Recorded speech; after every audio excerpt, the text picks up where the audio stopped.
నమస్తే. Welcome to పోలిటింట్ health. ఈ మధ్యకాలంలో బ్లడ్ క్యాన్సర్ కేసులు ఎక్కువ అవుతున్నాయనే వార్తలు మనం తరచుగా వింటూ ఉన్నాం. అసలు ఈ బ్లడ్ క్యాన్సర్ ఎందుకు వస్తుంది? ఎవరిలో వస్తుంది? ఈ బ్లడ్ క్యాన్సర్కి సంబంధించి పూర్తి అవగాహన మనందరికీ కల్పించడానికి ఈరోజు మనతో పాటు ఉన్నారు senior medical oncologist doctor SVSS Prasad గారు. ఇప్పుడు ఆయనతో మాట్లాడి మరిన్ని విషయాలు తెలుసుకుందాం. నమస్తే సార్. నమస్తే సార్, ఈ మధ్యన బ్లడ్ క్యాన్సర్ కేసులు ఎక్కువ అవుతున్నాయని వింటున్నాం. అసలు ఈ బ్లడ్ క్యాన్సర్ అంటే ఏంటి? బ్లడ్ క్యాన్సర్ ఎక్కువ అవ్వడం అంటే డిటెక్షన్ ఎక్కువ అవుతుందని చెప్పాలి. మనకి ఇదివరకు కూడా ఉండొచ్చు, ఇంత సౌకర్యాలు లేకపోవడం వల్ల డిటెక్షన్ అవ్వకపోవచ్చు. So that is one thing. అంటే ఎక్కువ హాస్పిటల్స్ వస్తున్నాయి, ఎక్కువ మంది డాక్టర్లు అవైలబుల్గా ఉన్నారు కాబట్టి ఎక్కువ కేసులు డిటెక్ట్ అవ్వడానికి ఆస్కారం ఉంది. కాస్ట్ ఆఫ్ టెస్ట్లు ఎఫోర్డ్ చేసే కెపాసిటీ జనంలో ఎక్కువైంది.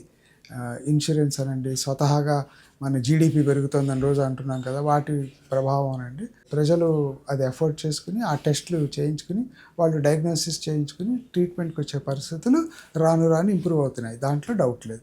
కాబట్టి కేసులు ఎక్కువ అవుతున్నాయి అని అనుకోవచ్చు. రెండోది ఏంటంటే పొల్యూషన్ పెరగడము. ఈ హై రైజ్ బిల్డింగ్స్ అవి అంటే ఎక్కువ ఫ్లాట్స్లో వాటిలో ఉంటే ఆ హై రైజ్ బిల్డింగ్స్లోంచి రేడాన్ అని ఒక పదార్థం వస్తుందని, దానివల్ల లుకీమియాస్ కొంచెం ఎక్కువ అవుతున్నాయి అనేది ఒక kind of scientific talk. Okay, that is one of the reasons అని చెప్పొచ్చు.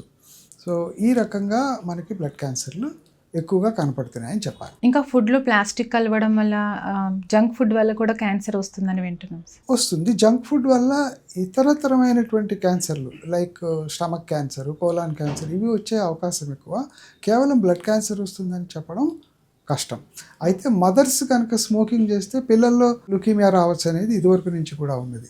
సో స్మోకింగ్ మదర్స్లో చిల్డ్రన్ కెన్ ప్రాబబ్లీ పుట్టినప్పుడు వాళ్ళకి లుకీమియా వచ్చే అవకాశం ఉంటుంది. రక్తంలో 3 రకాల కణాలు ఉంటాయి: తెల్ల రక్త కణాలు, ఎర్ర రక్త కణాలు, ప్లేట్లెట్స్. వీటిల్లో వాటి రూపం, వాటి సైజు, షేపు మార్పు వచ్చి వాటిల్లో ఆ క్యాన్సర్ గుణం పుట్టినప్పుడు ఏమవుతుందంటే వాటిని బ్లాస్ట్స్ అంటారు. సాధారణంగా మామూలు సెల్స్ నుంచి ప్లాస్టిక్ సిచ్యువేషన్లోకి వస్తాయి. అవి ఇంకా ఎక్కువగా మల్టిప్లికేషన్ అవుతాయి. ఏదైనా సరే క్యాన్సర్ అనే దానికి అన్కంట్రోల్డ్ మల్టిప్లికేషన్. అట్లాగే ఈ రక్త కణాలు, లుకీమియా అయితే తెల్ల రక్త కణాల్లో వస్తుంది సాధారణంగా. సో ఆ తెల్ల రక్త కణాలు షేపు, సైజు మారి కంట్రోల్ లేకుండా మల్టిప్లై అయిపోయి బోన్ మ్యారోలో ఎక్కడైతే పుడతాయో మనకి రక్తం తయారయ్యే చోట ఆ బోన్ మ్యారో అంతా అదే ఆక్యుపై చేసేసుకుంటాయి ఎక్కువ మల్టిప్లై అయిపోవడం వల్ల. కాబట్టి నార్మల్గా రావాల్సిన ఎర్ర రక్త కణాలు కానీ, నార్మల్గా రావాల్సిన తెల్ల రక్త కణాలు కానీ, నార్మల్గా రావాల్సిన ప్లేట్లెట్స్ కానీ తయారవ్వకుండా అవి తగ్గిపోయి ఈ క్యాన్సర్ కణాలు ఎక్కువైపోయి బ్లడ్లో సర్క్యులేట్ అవుతూ ఉంటాయి. దానివల్ల పేషెంట్కి సిమ్టమ్స్ వస్తాయి. ఎర్ర రక్తం తగ్గిపోవడం వల్ల ఎనీమియా వస్తుంది. తెల్ల రక్త కణాలు తగ్గిపోతే రోగ నిరోధక శక్తి తగ్గిపోయి వాళ్ళకి జ్వరము, దగ్గు, లూజ్ మోషన్స్ ఇలాంటి ప్రాబ్లమ్స్ తోటి బాధపడుతూ వాళ్ళు డాక్టర్ల దగ్గరికి వస్తారు. ప్లేట్లెట్స్ కనుక తక్కువైతే మనం డెంగ్యూ ఫీవర్లో చూసినట్టుగా ప్లేట్లెట్స్ తగ్గాయని అందరూ అనుకుంటూ ఉంటాం. ఇప్పుడు ప్రజల్లో చాలామందికి తెలుసు డెంగ్యూ ఫీవర్ గురించి. అందులో కూడా ప్లేట్లెట్స్ తక్కువ అవుతాయి. బ్లడ్ క్యాన్సర్లో కూడా ప్లేట్లెట్సే తక్కువ అవుతాయి. ఈ ప్లేట్లెట్స్ తక్కువైనందువల్ల వాళ్ళకి రక్తస్రావం జరుగుతుంది. ఆడపిల్లలకైతే మెన్సెస్లో బ్లీడింగ్ ఎక్కువ అవుతుంది. మగవాళ్ళేంటి ఆడవాళ్ళేంటి పేగుల్లోంచి మోషన్లో కానీ బ్లడ్ పోవడం, శరీరం మీద చుక్కలు మచ్చలు రావడం, నోట్లోంచి గమ్స్లోంచి బ్లీడింగ్ అవ్వడం, ఇలా రక్తస్రావం జరుగుతుంది. ఈ లక్షణాలతోటి పేషెంట్ డాక్టర్ దగ్గరికి వస్తారు. రక్త పరీక్ష చేసినందువల్ల ఈ బ్లాస్ట్లు అవి రక్తంలో కనపడి బ్లడ్ క్యాన్సర్ అనే దాన్ని డయాగ్నోస్ చేయడం జరుగుతుంది. అంటే ఏ టెస్ట్ ద్వారా డయాగ్నోస్ చేస్తారు? రక్త పరీక్ష, simple test, complete blood picture అనే టెస్ట్ చేస్తే ఆ పెరిఫెరల్ స్మియర్ అంటారు. దాంట్లో ఈ నార్మల్ తెల్ల రక్త కణాలు ఎన్ని ఉన్నాయి, ఎర్ర రక్త కణాలు ఎన్ని ఉన్నాయి, ప్లేట్లెట్స్ ఎన్ని ఉన్నాయని చూసేటప్పుడు ఈ బ్లాస్ట్స్ అనేవి అక్కడ కనపడతాయి. అది రక్తం టెస్ట్. కొన్నిసార్లు ఏమవుతుందంటే కేవలం ఈ నార్మల్ కణాలు తక్కువ అవుతాయి. పేషెంట్కి జ్వరం కానీ, బ్లీడింగ్ కానీ అలాంటి సిమ్టమ్స్ తోటి డాక్టర్ దగ్గరికి వచ్చినప్పుడు మనకు అనుమానం వస్తుంది.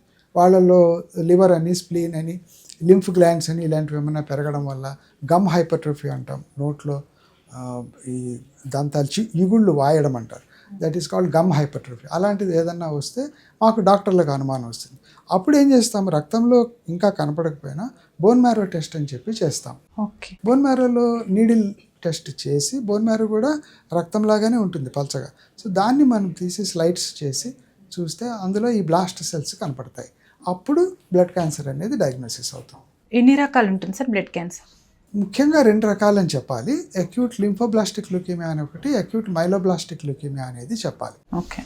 ఈ అక్యూట్ లింఫోబ్లాస్టిక్ ల్యూకేమియా అనేది చిన్నపిల్లల్లో ఎక్కువగా వస్తుంది. క్యూర్ అయిపోయే ఛాన్సెస్ కూడా బాగా ఉంటాయి చిన్నపిల్లలకైతే. చిన్నపిల్లలు. ఓకే. పెద్దవాళ్ళలో వచ్చేది అక్యూట్ లింఫోబ్లాస్టిక్ ల్యూకేమియా అనేది కూడా రావచ్చు. ఈ ఏఎంఎల్ అక్యూట్ మైలాయిడ్ ల్యూకేమియా అనేది కూడా ఎక్కువగా పెద్దవాళ్ళలో వస్తుంది. పెద్దవాళ్ళు అంటే 20 ఏళ్ళు దాటిన వాళ్ళకి. సో వీళ్ళలో ఈ ఏజ్ పెరిగిన కొద్దీ క్యూర్ అయ్యే ఛాన్సెస్ కొంచెం తగ్గుతాయి.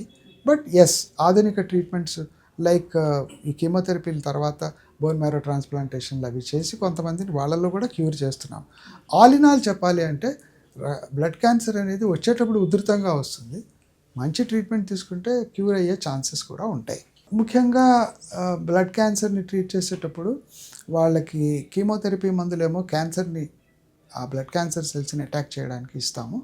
అది లింఫోబ్లాస్టిక్ ల్యూకేమియా అనే దాంట్లో వారానికి ఒకసారి చొప్పున, రోజు విడిచి రోజు చొప్పున అలాగ ఒక స్కూల్ టైం టేబుల్ పద్ధతిలో ఉంటుంది. ఆ పద్ధతిలో వాళ్ళకి కీమోథెరపీ మందులు ఇవ్వడం వల్ల క్యాన్సర్ కణాలు అటాక్ అయ్యి వాళ్ళు తగ్గుతాయి. ఈ తగ్గే లోపల వీళ్ళకి సపోర్టివ్ ట్రీట్మెంట్, ఎర్ర రక్తము తగ్గితే ఎర్ర రక్తము ఎక్కించడము, ప్లేట్లెట్స్, ఎర్ర రక్తం ఎలాగో తగ్గుతుంది సాధారణంగా, సో ఎర్ర రక్తం ఎక్కియడము, ప్లేట్లెట్స్ తక్కువగా ఉంటే ప్లేట్లెట్స్ ఇవ్వడము, తర్వాత ఈ తెల్ల రక్త కణాలు తక్కువ ఉన్నందువల్ల ఇన్ఫెక్షన్స్ వస్తాయి కాబట్టి వాళ్ళకి స్ట్రాంగ్ యాంటీబయాటిక్స్ అవి ఇవ్వడం. ఈ కణాలు ట్రీట్మెంట్ జరిగేటప్పుడు కరిగిపోయి మూత్రపిండాల ద్వారా బయటికి వెళ్ళాలి. పిండి పదార్థం లాంటిది, దాన్ని యూరిక్ యాసిడ్ అంటారు. అలాంటివన్నీ కిడ్నీస్లో బ్లాక్ అవ్వకుండా, డయాలిసిస్ అలాంటివి అవసరాలు రాకుండా వాళ్ళకి కంటిన్యూస్గా ఐవీ ఫ్లూయిడ్స్ అంటారు. ఈ సపోర్టివ్ ట్రీట్మెంట్ ప్లస్ కీమోథెరపీ సుమారుగా 1 మంత్ వీళ్ళు హాస్పిటల్లో పెట్టి, అటు అక్యూట్ లింఫోబ్లాస్టిక్ అయినా సరే, ఈ మైలాయిడ్ ల్యూకేమియా అయినా సరే, ఈ ట్రీట్మెంట్ ఇచ్చి వాళ్ళని నయం చేయొచ్చు. చిన్నపిల్లల్లో వచ్చే క్యాన్సర్ని రాకుండా ఎలా నివారించవచ్చు సార్? ఈ క్వశ్చన్ నిజం చెప్పాలంటే పెద్దవాళ్ళకే ఎక్కువ వర్తిస్తుంది. చిన్నపిల్లల్లో వాళ్ళంతా 4 ఏళ్ళు 5 ఏళ్ళు వాళ్ళకి అప్పుడే ఏదో చెడ్డ అలవాట్లు ఉండి, వాళ్ళకి ఆ లైఫ్ స్టైల్లో ఏదో ప్రాబ్లం ఉండి వాళ్ళకి డిసీజ్ రాదు. కాబట్టి చిన్నపిల్లల్లో ప్రివెన్షన్ అనే దానికి పెద్దగా విలువ లేదు. జెనెటిక్గా వస్తుందా సార్? జెనెటిక్ కూడా చాలా అరుదు. కాబట్టి ఓన్లీగా మదర్స్ స్మోకింగ్ ఉంటే, కడుపుతున్నప్పుడు స్మోకింగ్ ఉంటే ఆ పిల్లలకి వస్తుందేమో అని ఒక భయం ఉంటుంది.